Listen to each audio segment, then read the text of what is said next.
Hey there, welcome back to 7 Minute Books. I'm Sam, and today we're talking about Demi Moore's memoir, Inside Out. Sophie, I have to ask, did this book make you rethink everything you thought you knew about her? Oh, completely. I mean, she was this iconic movie star, the highest paid actress in Hollywood, and underneath it all, she was a mess. This book is so raw and honest. It's almost like reading someone's therapy notes. Right, and it starts with a childhood that's just devastating. She grew up in a trailer park, her dad left, and her mom was this chaotic alcoholic figure. But the worst part, the secret she carried for decades, is that she was raped as a teenager. And her mom basically sold her for $500. Yeah, that's the kind of betrayal that shapes your whole life. And you can see how it set her up to believe her worth was transactional. She felt like she had to earn love, that her body was a commodity. That belief just drove her straight into Hollywood. Exactly. She was hungry, not because she wanted fame, but because she needed to prove she was worth something. She used her looks and her sexuality as a shield, but inside, she was crumbling. She partied hard, got into drugs, and had this early marriage to Freddie Moore that fell apart. And then came Ghost, and she becomes the biggest star in the world. But here's the thing, she still felt empty.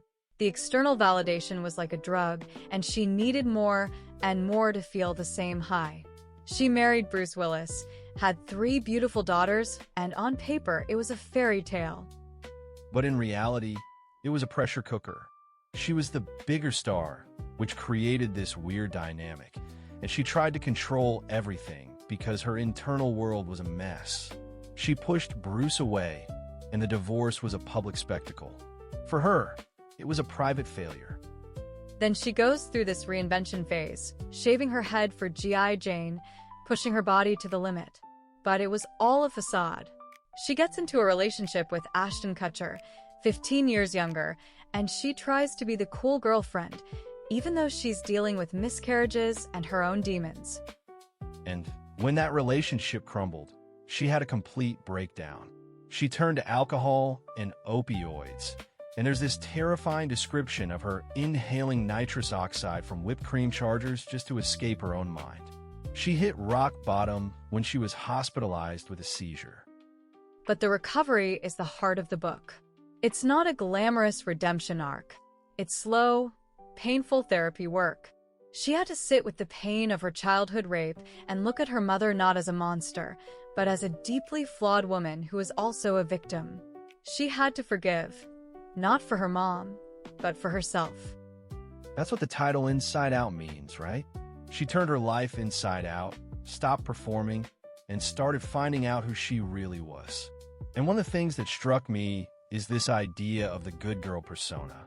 She was cast as the edgy, rebellious sex symbol, but in real life, she was a people pleaser, terrified of conflict. That contradiction is so relatable. We build a public identity that's the opposite of our private fear. She was acting strong but felt weak, acting independent but was desperately codependent. The book forces you to question your own masks. How much of what we show the world is a reaction to a wound we're hiding? And her relationship with her body is a whole other thread. From the rape to the objectification in Hollywood, to posing pregnant on Vanity Fair. She admits even that act was complicated. She was trying to reclaim her body, but she was still performing, still seeking approval. It's only now, in her 50s, that she's starting to feel peace with herself. Yeah, and the book is also a powerful meditation on motherhood. She writes about her daughters with such fierce love, but she also owns up to her failures.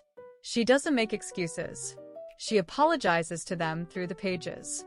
It's a lesson that love and failure can coexist, and that's okay. The part that got me was when she described telling her daughter Rumor about the rape. The shame she felt about being a bad mother. It's just so honest. She's not asking for sympathy. She's asking you to see the humanity in a woman who's been through hell and is still standing. And the final takeaway is this message of radical self-acceptance. She spent her whole life trying to be perfect, trying to be loved, trying to be enough. And she finally realized she was enough all along. The love she was searching for was inside her. She had to stop looking for it in the eyes of others and find it within herself. That's the thing I'm taking away, for sure. The opposite of addiction isn't sobriety, it's connection. She connected to her pain, to her past, and to her true self. She stopped hiding and turned herself inside out. And for the first time, she wasn't ashamed of what she saw. And honestly, if you want to go deeper, the whole library is over at 7minutebooks.com/app. They've got over 6,000 fiction and nonfiction titles you can read or listen to in any language.